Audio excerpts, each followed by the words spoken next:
Hi, everybody. You're very welcome on this cold evening, not as cold as Banff, of course, which is very Himalayan winter cold.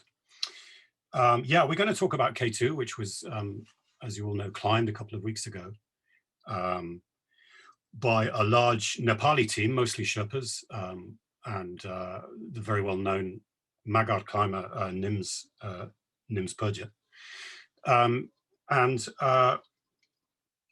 this, of course, has been a very long-standing objective to climb this mountain in the Karakoram.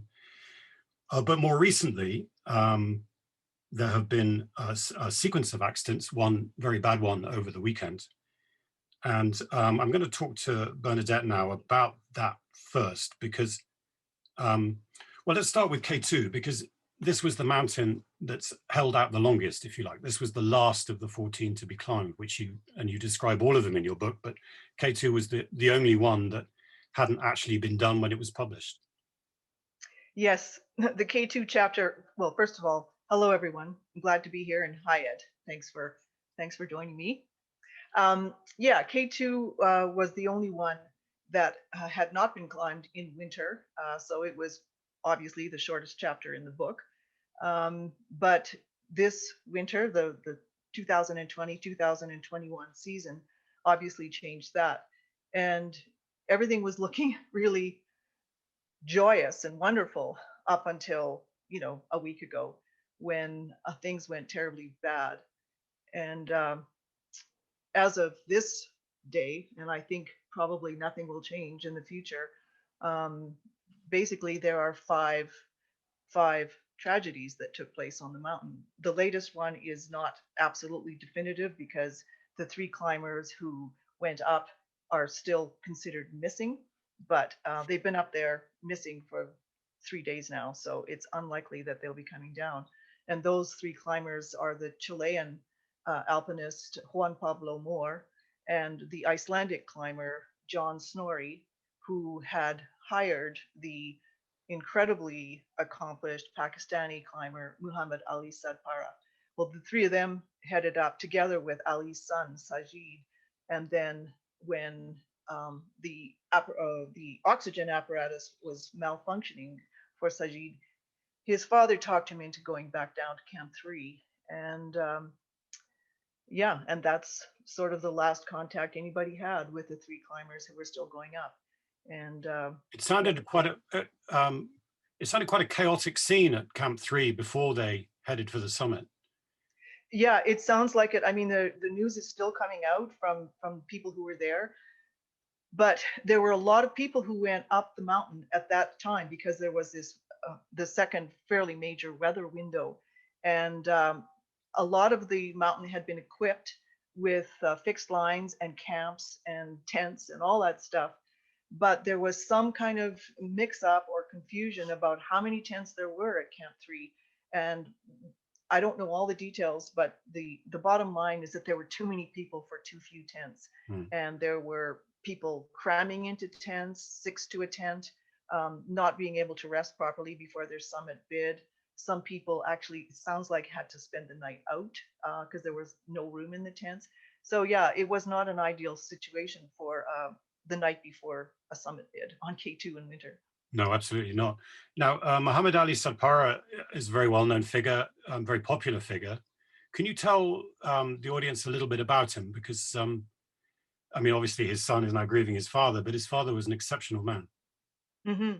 Yeah, he started off as the typical, I guess, the way most of these high altitude climbers do in Nepal and in Pakistan, and he was basically a porter, carrying whatever he needed to carry, including kerosene or whatever was needed.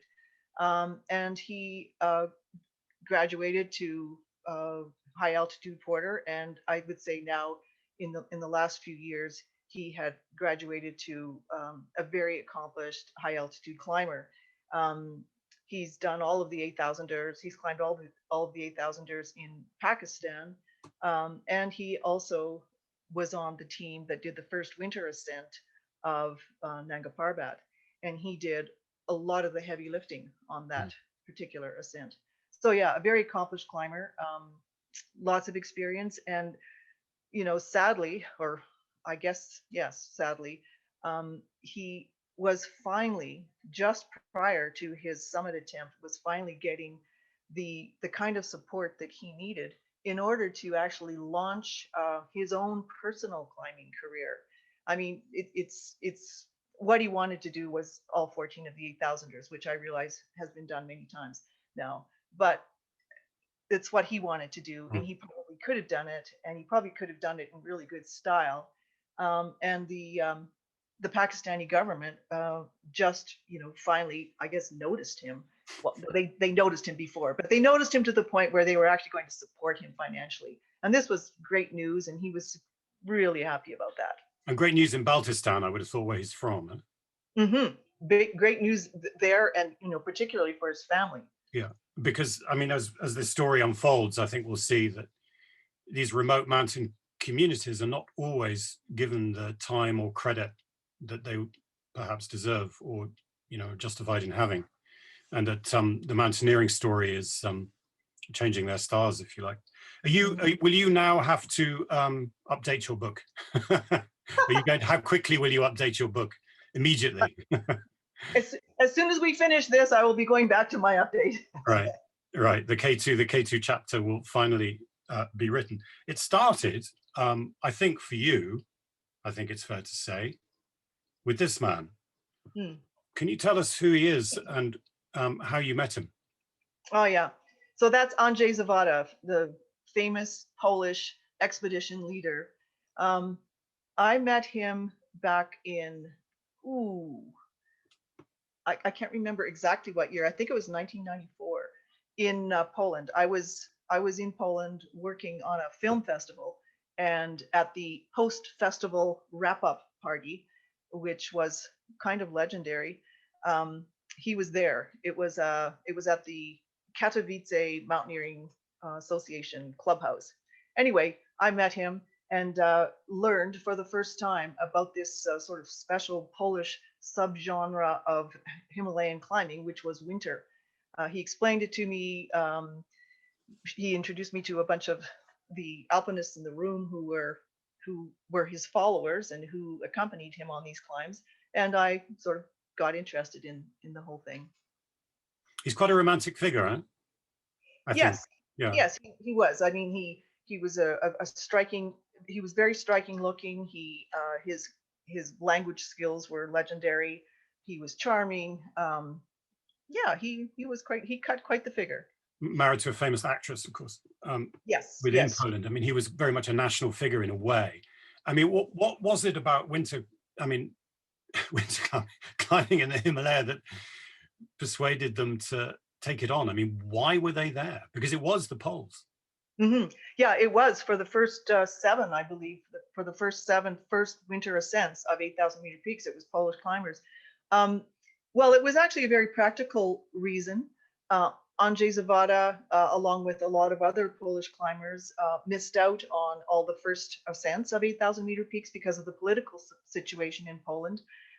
They were basically, locked up. They could sneak across the border occasionally and climb in Slovakia as long as they didn't get caught. But yeah, so they missed out on a whole bunch of writing history of Himalayan climbing, and yet the country was full of climbers. I mean, there were hundreds and hundreds of climbers who were really, really good. They trained in winter, summer, spring, and as soon as the country started opening up a bit, Andrzej Zavada, who was a very clever fellow, thought that the way for Polish climbers to write their chapter in the history of Himalayan climbing was to head over there in winter, because it had not yet been done. Right. So that's what he did. I mean, they started with the biggest. Quite good going. Tell me about who these guys are and what they've just done. Yeah.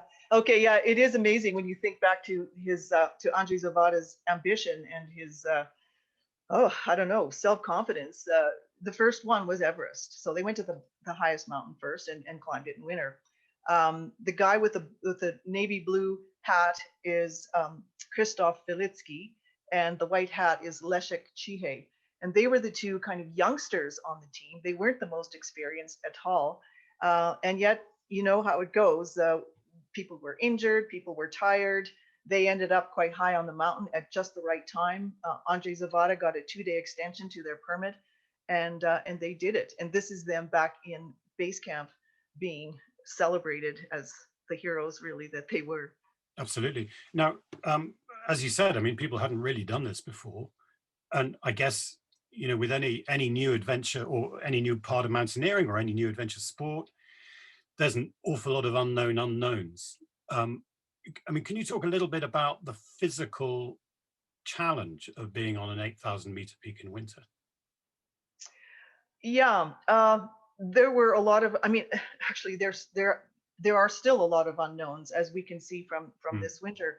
But certainly back then, I don't think they had any idea what they were going to face. And it seems like, apart from the cold temperatures, which are absolutely mind-boggling, um, it's the wind that gets them. There seems to be a lot more wind in winter, particularly actually in the Karakoram, but they really have to battle that. Of course, you know, the short days. The days aren't as long in winter, so they have less time in which to climb, and a lot of it then is at night. I mean, it's not unusual for you know, more than half of their summit days to be done in the dark, which is pretty cruel. Um, yeah, wind, cold temperatures, isolation, and darkness. Just tell us a little bit about the tactics that they used to climb Everest, because they weren't that dissimilar really to how the Nepali team climbed K2. Hmm. They had, yes, it was a sort of a traditional approach, fixed lines, camps in place. Um, I think difference, the main difference, is that the Nepali team recently, they were actually putting in those fixed lines for quite a bit of the climb while they were doing their summit attempt, which is phenomenal. Hmm. I mean, there were 10 of them, so you know they did have a certain amount of manpower there. Whereas with Zavada's team on Everest, all that work was done ahead of time as far as the South Call, and then these two were kind of on their own They after were kind that. of the point men, and they were let loose when the whole thing was ready. Yes, I yes. mean, it is a remarkable story. These guys. Um, Yeah, it's a communitarian effort, isn't it? To yeah, put it yeah. mildly. I This mean, is just a great explain photo. first of all. You better explain to everybody who's looking a bit bemused what these guys are up to. Yeah. So I mentioned that this party that I was at was in Katowice, Poland, and this photo is taken just outside of Katowice, which is a still, but back then was a real industrial area with lots of smokestacks, and what these guys did was clean and paint the towering smokestacks around Katowice, and that's how they made money. And what they did with that money is they would then bring it back to their local clubs, and it was a very cooperative kind of enterprise, and that helped fund their expeditions. So yeah, they called it high altitude work. Right. And there were other things that funded the expeditions too. I mean, I love, there's a real rebelliousness about that Polish mountaineering scene. I mean, they were quite keen on, well, smuggling, basically. Tell us how that worked. Yeah, international trade, I believe, is how they Yeah, expressed it. yeah, that's it, international trade. International trade, yeah. Yeah, that's right. Well, so it was a sort of a false economy in Poland. So everything was cheap. The currency was almost worthless, but the goods were cheap. So they would fill up their army trucks with climbing equipment, but a whole bunch of other stuff, everything from sleeping bags to ice screws to crystal glasses. I mean, chewing gum apparently was very popular. And they would take all this stuff to Nepal or India and sell it, and then bring back hard currency to Poland. And again, this helped. It helped to fund their nomadic adventure lifestyle. What was And their what was their relationship with the state like, though?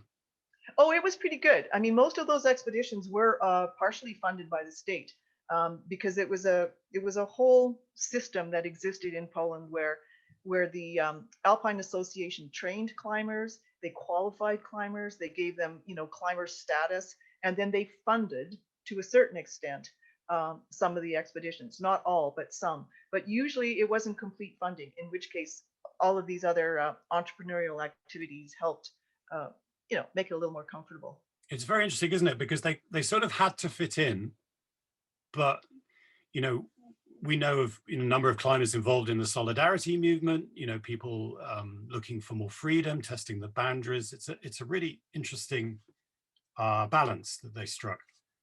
Yeah, I think they found it quite, well, not all, but I know a lot of them found it quite awkward to walk that thin line between Right. where, getting the funding that they needed from the government, but yet living these really entrepreneurial lives, which a lot of them carried with them afterwards, and a number of them became quite successsort Well, as soon as the wall came down, they all became brilliant capitalists and yeah, lots of money. exactly. I like this film. It's a sort of captions of training for climbing in winter. Yeah. I mean, you really get that sense of people having fun with each other, camaraderie. It must have been difficult, though. You have these very, very big teams. Same with Bonington in the 70s. You have these very big teams, and pretty much everybody on them is going to be disappointed in some shape or form. How did Zavada manage that? Because that's a difficult problem. Yes. You're right. A lot of when he would put together a team, most of the people on that team actually would be qualified to climb the mountain, to do a summit attempt. But from what I understand, they accepted the fact that a team of 12 climbers meant that everyone was going to do their part. They were going to do the fixed lines, do the camps, and if they were in the right spot at the right time, they would get a summit attempt. Obviously, that changed a lot when the teams got smaller, and when I think just the approach to expeditions changed. But in those early days, they actually had quite a strong team approach. Right. Obviously, there were stars. Mm. Here's one of them, Mm. the very famous Joe Kukushka, Mhm. who climbed 2 8,000ers in the same winter, which is staggering when you think about it. Tell us how that came about. Yeah, well, it was kind of a sleight of hand, actually. Um, he was well, Yuri Kukushka. I mean, amazingly famous climber who was in the middle of his race with Reinhold Messner at that point to climb all 14 of the 8,000-meter peaks. But Yurik was, in some respects, even more ambitious than Reinhold in that he wanted to do them either in winter or with a new route. And so he kind of talked himself onto two different teams in the same winter, hoping that he could finish one climb and still make it over to the other one before they all left.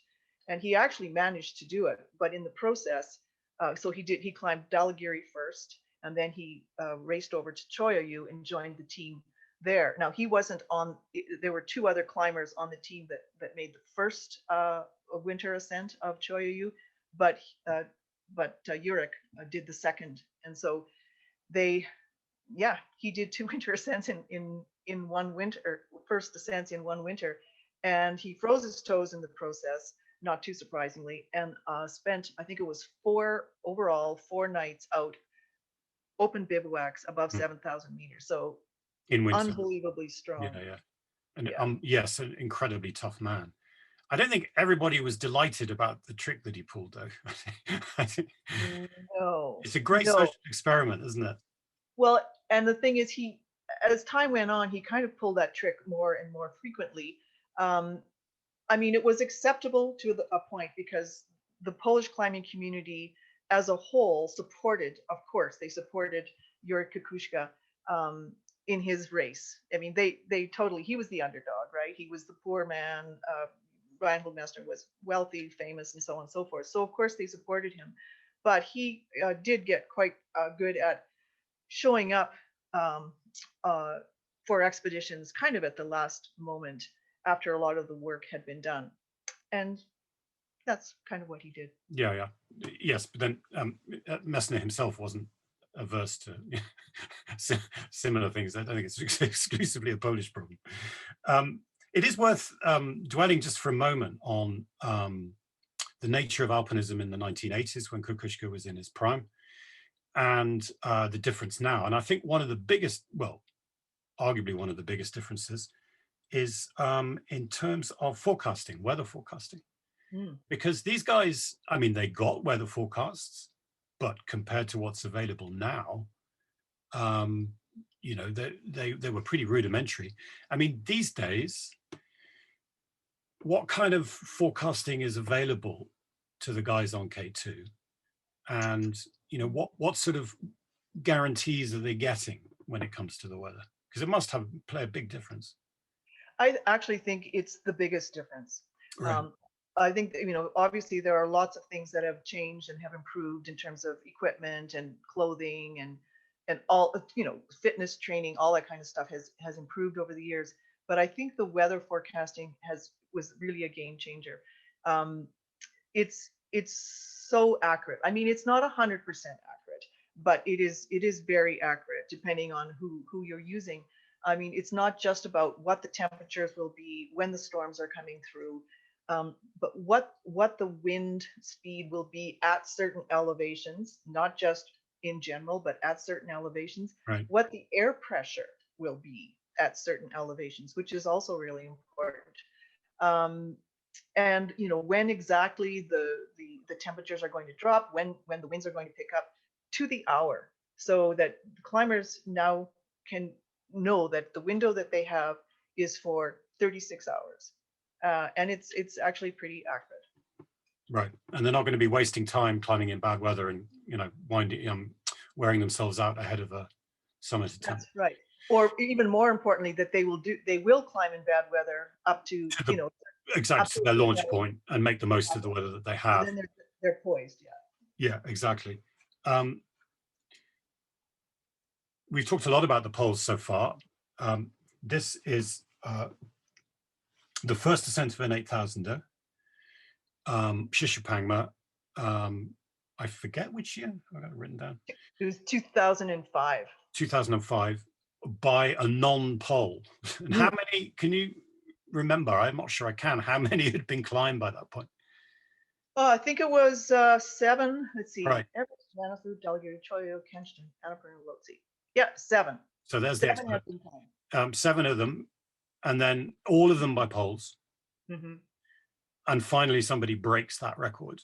And tell me about this guy, because he is an exceptional man in many ways. Yes. Well, Simone Moro, Italian climber, had, you know, he was interested in climbing 8,000ers in winter and had already tried a couple, but nobody in Poland took him seriously because he wasn't Polish and he also hadn't succeeded. But on this particular Shishapangma climb and in the previous year as well, he had teamed up with a Polish team, small Polish team. And when he reached the summit, it was with a Polish climber, Piotr Morawski, who later died in the mountains. But Simone was obviously very interested in winter climbing. And even so, even after this, the Polish climbers kind of wrote him off as a one climb wonder. And well, they were actually quite wrong on that point. Yeah. As we found out. How many did he do in the end? How many? 3. Yes, but he's on Manaslu right now. Okay. But yeah, so, 3 first ascents. Yes, that's right. Yeah. 3 first major ascents. He did Shishapangma, then he did Makalu, just a 2-person team. He and Dennis Arupko. Yeah. And then he did the first ascent of Nanga Parbat in 2016. Do you think there's a grain of truth in saying that he thinks like an Eastern European? I think his tactical approach is similar. Yeah. He comes with a lot more, to put it bluntly, money. Right. So he has a lot of things at his fingertips that he can use in a tough situation. But yeah, I think tactically he is I think he actually learned a lot from the Poles. Right. Anatoly Bokrev as well, huh? Yes, of course. Yeah, that's right. He does, or at least did, really value his time climbing with climbers from the Eastern Bloc, I guess you could say. Sure. Bokrev is one of those guys whose name comes up again and again, you know, spoken of with reverence by serious players. A tremendous loss. I mean, this is a world of tremendous loss. It goes on and on. I mean, how do you reflect on that? I mean, you chronicle, I mean, obviously there is this new book, but your real speciality has been this amazing world of Eastern European climbing, but it's one that's come at a very high price. I mean, how do you process that yourself? Well, it's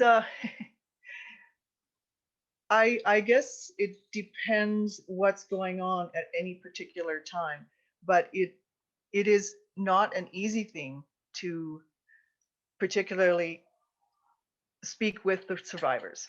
I find that really difficult. Right.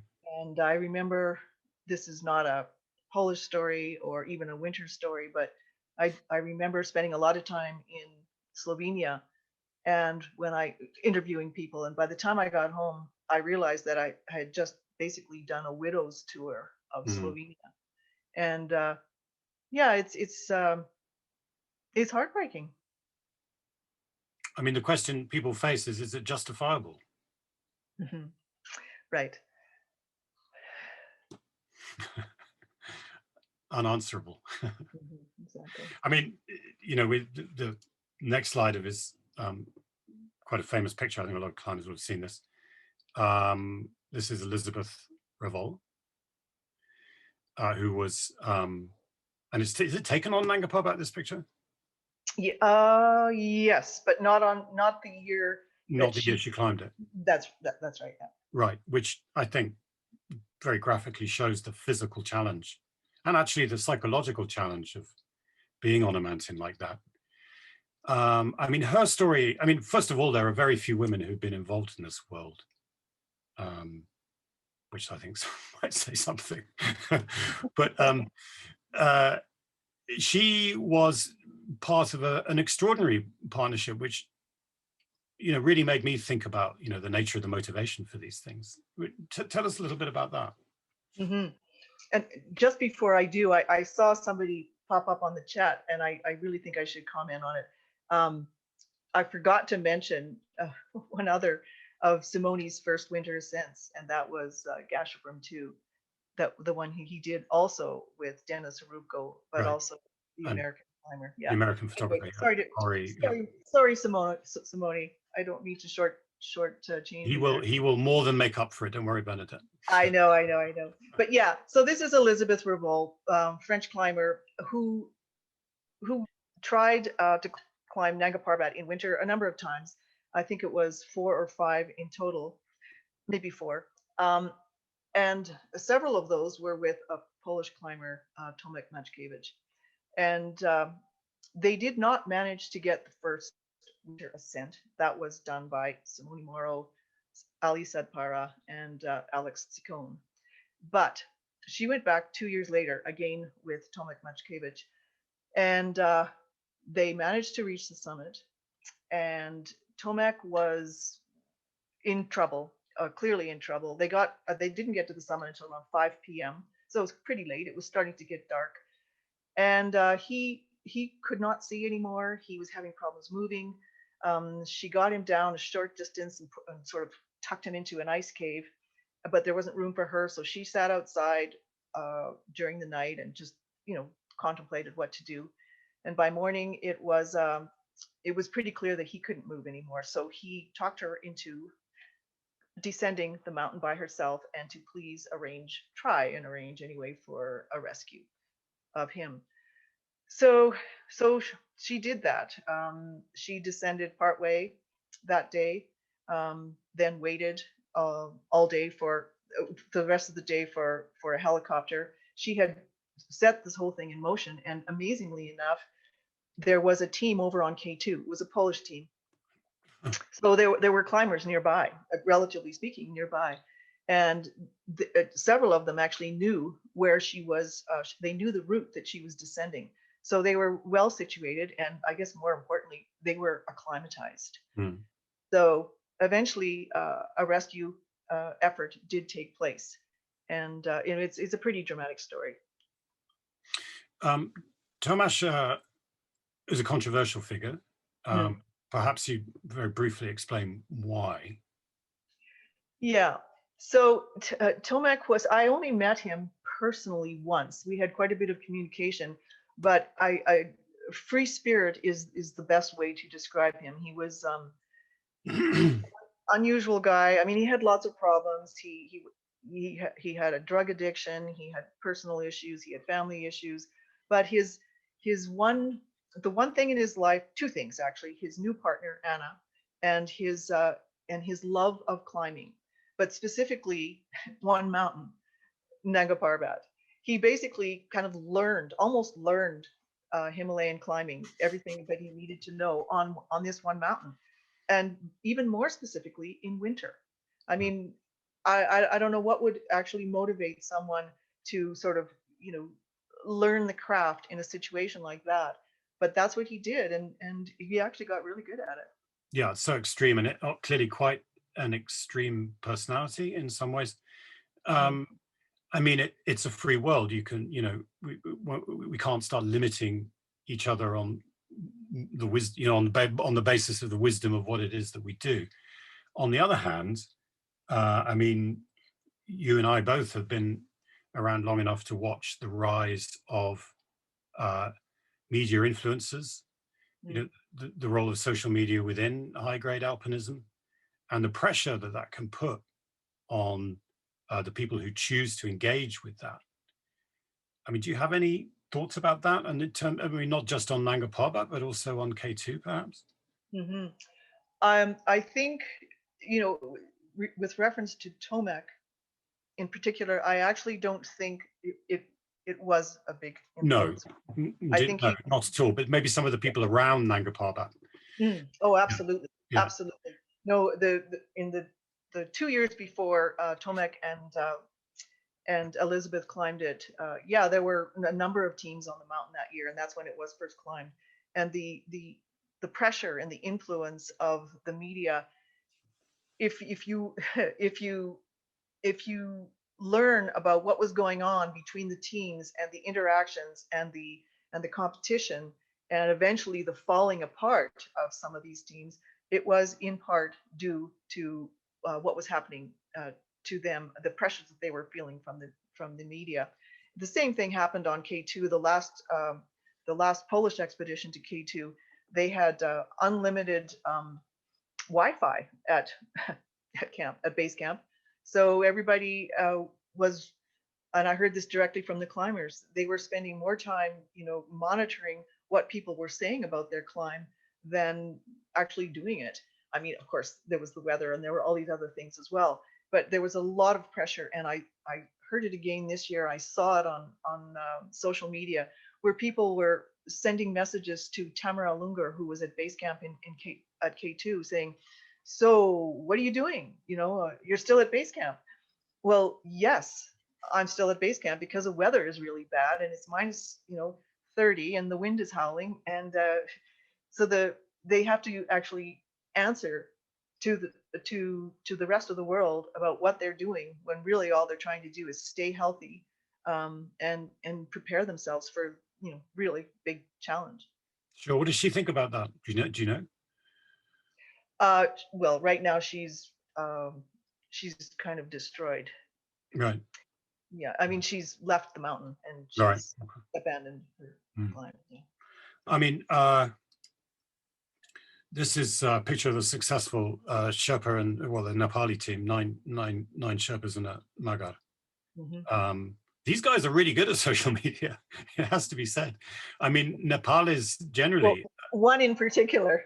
well, NIMS is really good, but it is amazing how much Nepalis enjoy social media. And one thing that I noticed, like spending so much time there over the years, and endless research, bloody research on my book, was the way that people treat social media as a kind of social activity. So, like, this constant swapping of phones, and like, you know, Right. so the way that people interact with social media is quite different. This is the guy we're talking about, Nimsdai. There's the bottleneck above him. I mean, was quite interesting to me that he was the only one who climbed it without oxygen. Hmm. I wonder whether you have ideas about why he might have done that. I mean, all the other guys used oxygen. Yeah, well, I understand that Mingma Ji had intended to climb it without oxygen, and I don't know if NIMS always intended to climb it without oxygen. I really don't know whether that was his initial plan or not.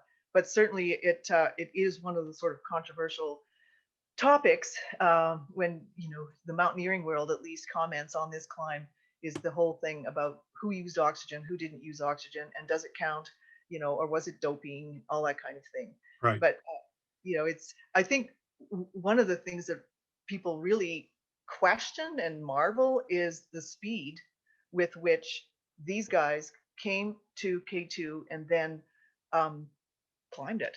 I mean, it's almost unbelievable how quickly they managed to acclimatize it. I wonder, from your study of, well, particularly of the Sherpas, how is that even possible?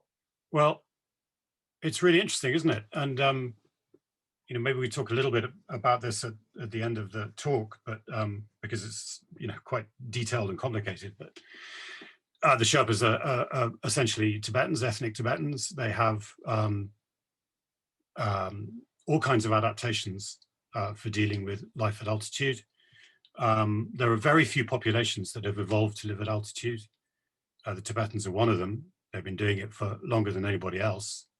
And the latest research, which is really interesting, suggests that there is actually some Denisovan DNA mixed in with sapiens DNA that gives them this advantage. And you can Would read that about be it. true for NIMS as well? No. So NIMS is a MAGA. So it's interesting that he's the guy who's not using oxygen. Now, I would say that the Sherpas have, not perfected, but come pretty darn close to perfecting this style of climbing. A lot of people have talked about whether this is a watershed moment in high altitude climbing. I'm not sure about that. I think it's an illustration of how much things have already changed, if you see what I mean. These guys are running the show. And most of the people climbing now in Nepal are doing it through these guys. And I think an awful lot of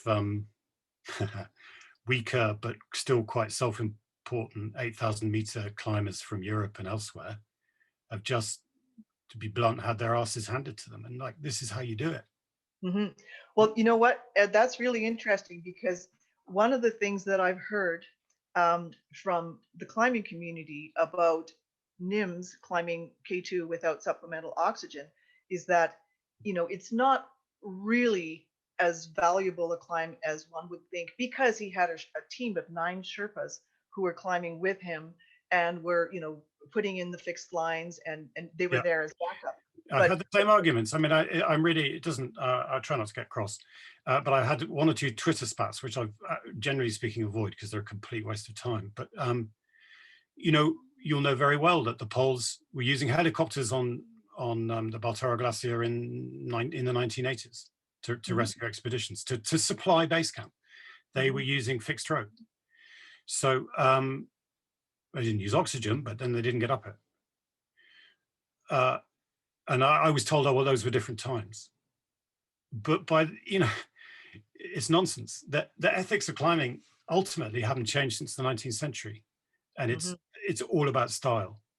So I do, I kind of feel that there's a level of racism in this, or a level of prejudice. I don't quite understand why. I mean, good grief. The Sherpa contribution to Western mountaineering has been colossal over the years. NIMS, I think, is proving himself to be a really great diplomat. He's very comfortable. I think that's his army training, that you're trained to talk with people. He's really good at meeting with different crowds, and the different crowds he meets with. I mean, my book is about from prehistory to the modern era and covers everything, every aspect. But the mountaineers are in a way are quite a good kind of way to get into all of that complexity. And Nims in particular, actually, because he was a Gurkha before he was in the special forces. So he brings together the Gurkhas, which is a massive part of the West, Britain's, the empire's relationship with Nepal, and mountaineering, which was another major strand as well.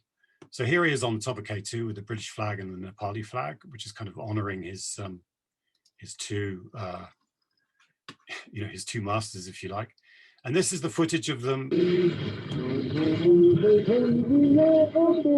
reaching the top with a selfie stick, which I presume has been blurred out. And it's like a big promotional thing. They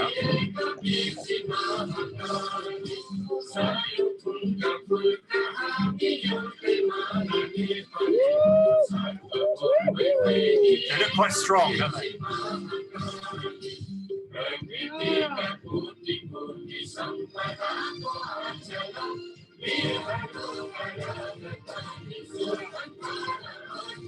That takes planning.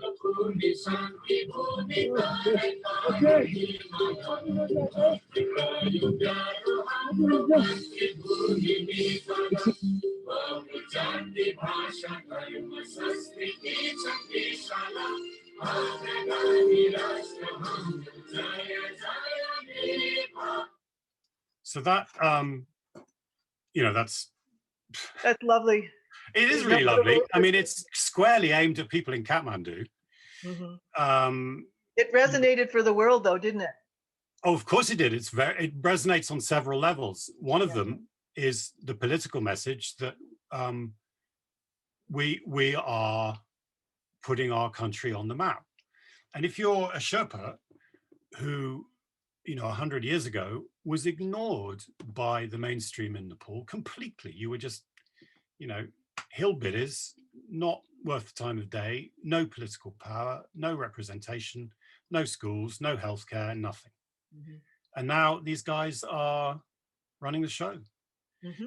And they're saying, the singing the national anthem like that is at one level patriotic, but it's also, this is our country too.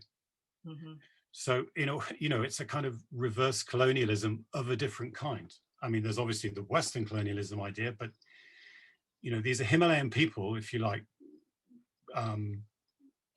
saying, shouting out from top of K2. I just want to show, whoops, wrong. Oh, got the wrong. How do I go backwards? Damn it. Let's try this. There we go. I just want to show this one as well, because this shows them leaving base camp and meeting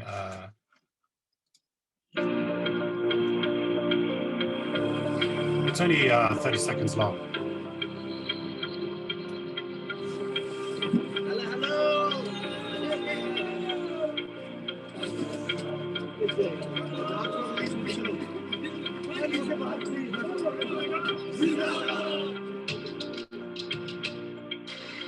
Me and my team are super proud. And when we get back today, honestly, my heart was crying with joy to see such a very warm welcome from our family here in Pakistan. Thank you, Pakistan. Thank you, everybody. Thank you.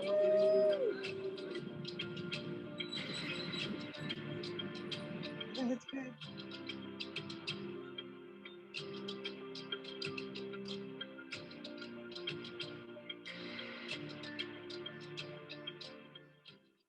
Now that's also rather touching, the Pakistan being the hosts of the mountain, etc., etc. But the warmth between Sherpas and Baltis is really interesting. They come from similar places, and 1,000 years ago they were ruled by the same people.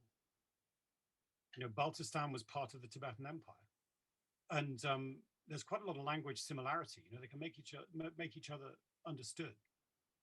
And yet they're now in completely different political worlds. One's governed, the Sherpas are governed by South Asian, by one South Asian country, and the Baltis are governed by Pakistan, another South Asian country. So again, you know, there's a rather nice political neatness to what Nimsdai was doing there. You know, he puts on the pakol, you know, the Pakistani hat, and blends in really, really well. And again, it's kind of like, we are mountain people. You've got to pay us some attention. You know, Baltis have the same political issues that Sherpas have had over the years. But mountain tourism, in a way, has changed that dynamic in a really interesting way.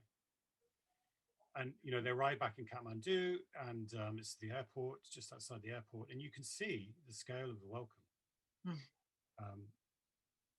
You know, had a tremendous impact. And then there's the final picture, you know, of the ultimate endorsement. Exactly. And, you know, we both know that Reinhold likes to do this. The latest star gets you know, is anointed by the great man. And Nims, I'm sure, is perfectly aware of that. I think he's a pretty clever boy. Oh, yeah, absolutely he is. But it's good to see. I mean, I don't, you know, as a climber, there are ethical things about it that I don't like. I mean, people zooming around in helicopters and, you know, heavyweight expeditions, it's not to my taste. But then, you know, this is art. This isn't science. You know, you make a choice about how you want to express yourself. And if that's how they want to do it, then that's up to them, really. You know what I think was really cool about what happened with all these guys is that, yes, there was, you know, there was a really big expedition, which was the Seven Summits, and one of the members of that team was on the first ascent. But there was Nim's team, and there was Mingma Ji's team, and they at some point realized that in order to do what they wanted to do, they needed to cooperate. And I think that's a pretty nice thing that they pulled off. Yeah. It's, you know, it's not that common for that to happen. It does happen, but it's not that common, and they did it. Yes, and they understand each other very well. And you know, for so long, Sherpas were kind of brought in by Westerners to facilitate their expeditions. This time it's the other way around. You know, they brought Western climbers who probably, in all likelihood, didn't have that much of a chance of getting up, but it paid for their attempt. Why not? You know, I mean, yeah. If we want to, you know, it might sound a little cynical. I'm not sure that it is. I think no, it's payback time, really. Well, it's their business. That's Seven Summits. That's what they do. Yeah, absolutely. But I do think that all of this feeds into a really interesting dynamic in the modern Himalaya. You know, that identity politics there is as current and as burning an issue as it is here. And mountain people are usually discriminated against. They have less political power. It's true in Wales, as you know, it's true in the mountains of Wales as it is, you know, for anywhere else. And it's true in the Himalaya. So, you know, these guys are shining a light on some of that, I think, which is ultimately probably very helpful in trying to achieve a more sustainable political future in the region. Anyway, we've been chatting for 50 minutes. So if people have questions, I don't have any in front of me. I expected to, but they aren't there. Hopefully Matt will furnish me. Maybe people don't have questions. Can I ask you one then, Ed? Sure. We keep sort of tossing around this landmark or, you know, is this ascent of K2 by this particular group of people? Is it going to change the way Nepali climbers, Sherpa climbers function in the future? Will they still be working as professional climbers but for Westerners, or will they start more to develop their own climbing aspirations and their own expeditions and so on? And do you think that's the case, or do you think it even matters? I think, well, it doesn't matter too much. I mean, I think it's both, actually. I mean, at the moment, I don't know whether they're still there because I haven't been tracking it that closely, but there are a couple of IFMGA guides, Nepali guides on Manaslu, attempting it Alpine style. You know, just a really small team doing it in a really pure style. And I think you'll get those Nepalis who are into the game, who understand the game. I mean, the other Sherpas do too, but they're not bothered. It's a job. But those who are into it for the game's sake, they will do it that way. And the people who see it as their living, as a good business, they will continue to do it the other, because, you can't get weaker climbers up these things without the logistics. It won't happen. And, there is increasingly a determination, particularly by Ming Majee, not always in the best of ethical ways, to corner the market, to take it over, to, make them the go-to company for these prestige peaks, the peaks that have a lot of brand recognition, if you like. So I think that process will continue. It's very well established.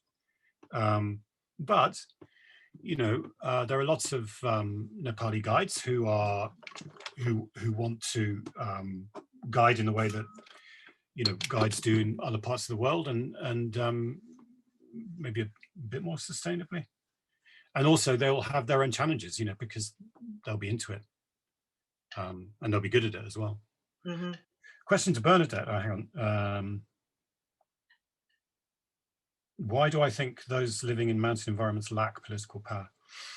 I think there's a deep-seated prejudice against mountain peoples. I mean, if you think about mid-Wales, those reservoirs that were built pretty much against the wishes of the local population to serve the interests of Birmingham or whatever. It's just exactly the same in the Himalaya. You have an accident a couple of days ago where there's a massive landslide, and 150, 170 people are killed. And there's another big debate about putting infrastructure in the mountains. Well, the people in the plains don't really care either way. They just want their power. And, if mountain populations are, affected by that, well, that's tough. There are just fewer of them and more of, more of the people on the plains. So I think that's how it works. Bernadette, do you think that fewer Westerners in Nepal in 2020 because of COVID was a factor in the Nepal team going for it themselves? Oh, I think it was a factor. Yes, it was a factor for that. And I think it was also a factor in the the Seven Summits team doing what they did, basically creating a machine at K2 and inviting climbers to come and use their infrastructure and use it as a base to make their own independent climbs, and also the people who were guided. It absolutely had an influence on them doing that, because they didn't make any money last year. Right. Yeah, and it is worth bearing in mind that the guys you see on K2 are, in comparison to a large proportion of those who work in the tourism industry, wealthy. And there are thousands of people who have lost a year's salary, basically, or are struggling to make ends meet as a consequence. Do you think K2 is the new Everest? Do you think it'll be as commercialized as Everest? I don't think so. Although, I mean, who could have imagined what happened there this winter? I mean, I certainly couldn't have imagined that a year ago or 2 years ago. But I still can't imagine that it will be another Everest. I think it's just too difficult. What do you think, Ed? I'm concerned that that's the way it'll go. I mean, you can, just practically, you can fit a lot of people on Everest. There's lots of space. On K2? No, on Everest. There's a lot of space on Everest. You can have bigger camps. You can manage 500 people on Everest, if you see what I mean. I mean, it can get a bit crowded sometimes. You'll see those pictures of big queues, but they're pretty rare. And it's usually only when there's 1 or 2 good summit days in a season. Whereas on K2, there's not a lot of real estate up there. It's quite steep. Yeah. So we certainly found out the problems that presented this year, especially. Exactly that. Yeah. So it does concern me because, as Everest loses its allure, there'll be people who fancy themselves a step, as a step up from that, and there will be a market for it. Whether or not it's sustainable is another matter. And it's very hard to persuade governments to regulate properly. What about equipment? We talked a lot about weather forecasting. What difference has equipment made, do you think? I mean, looking at what the Poles had in the late 1970s. Yeah, it is pretty interesting. Some of the pictures, I mean, from the 1970s and early 80s, well, early 80s, the equipment that they had compared to those incredible down suits, those beautiful, perfectly designed down suits that they were wearing this year. But you know, there was still frostbite, even with all the great equipment.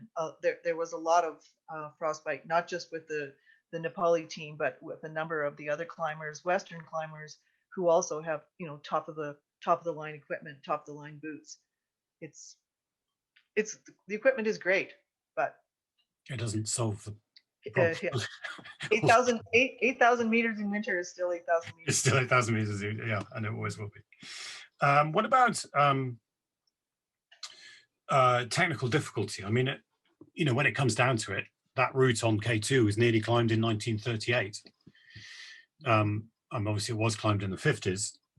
These are not difficult routes, technically speaking. The challenge is in the season. Do you think people will move on to more technical climbs in winter?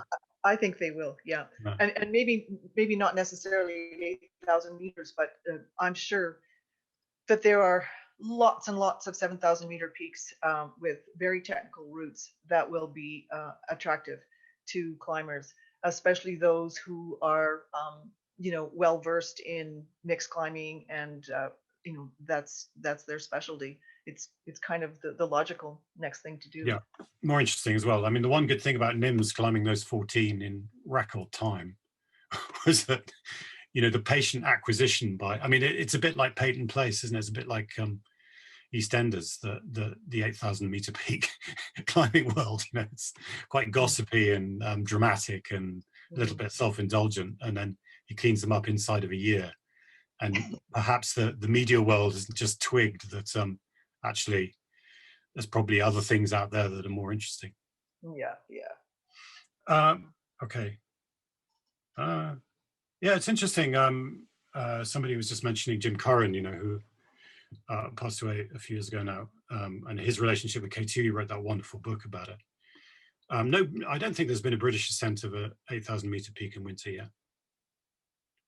Well, there was a pretty good attempt of Everest the year after the Poles climbed it. Yeah, but they were trying to do the West Ridge. Yes, that's right, but no successes so far. So if anybody out there watching this fancies a nice challenge, don't even put it out there, Ed. Now, having watched this, I don't think anybody's will be going near an 8,000 meter peak. No, you don't want to take responsibility for this. Anyway, I'm going to bring that to a close, I think. Thank you so much for coming. I'm going to hand you back to Matt. Appreciate it. Thanks, everyone. Yeah. Hi, that was amazing. Thank you. Really enjoyed that. I'm going to take a copy of the chat, because I'm sure you haven't been watching it, and I shall send it to you both, because there's lots of really nice comments in there that you'll appreciate, I think, including a few interesting bits that you probably missed as well. This is quite a lot of very interesting, quite big names in the audience. So yeah, don't worry. I apologize if I simplified too much. Okay, so yeah, really enjoyed that, guys. Thank you very much. Amazing times. Anna's posted all the stuff in there, but we will, in the chat, if you've missed it, we'll follow up with an email shortly, and again in a couple of days' time we'll post a talk on YouTube as well. I think it'll get a bit of traction on there. I think it's been quite a very interesting talk. And if you want either of the books, the links to the two books will be in the email as well. And I think Ed said that the Tenzing book is available on Amazon, but it's because it's 17 years old, it's not that widely available at the moment, but I'm sure soon will be. I guess all that remains now is I've just turned off or I've turned on the ability for you guys to unmute your microphone. So if you would like to one at a time, very orderly, say goodbye, you're more than welcome to. What normally happens now is everyone shouts at the same time and it gets an exit for the kettle. I'm not sure whether it's worked or not anyway. But yeah, thanks guys, and see you at the next talk. Cheers. Yeah, thanks very much. Yep, Thank thank you. you. Thank you. Bye. Thank you. Thank you Thank very you. much. Thanks a lot. Yeah. Thank you very much. Thank you. Thank you. Thank you.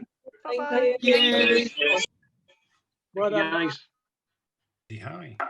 Thank Brilliant. you. Cheers now. Bye. Cheers. Bye. Thank you. Bye. When Thanks, you bring us guys. back. Great talk.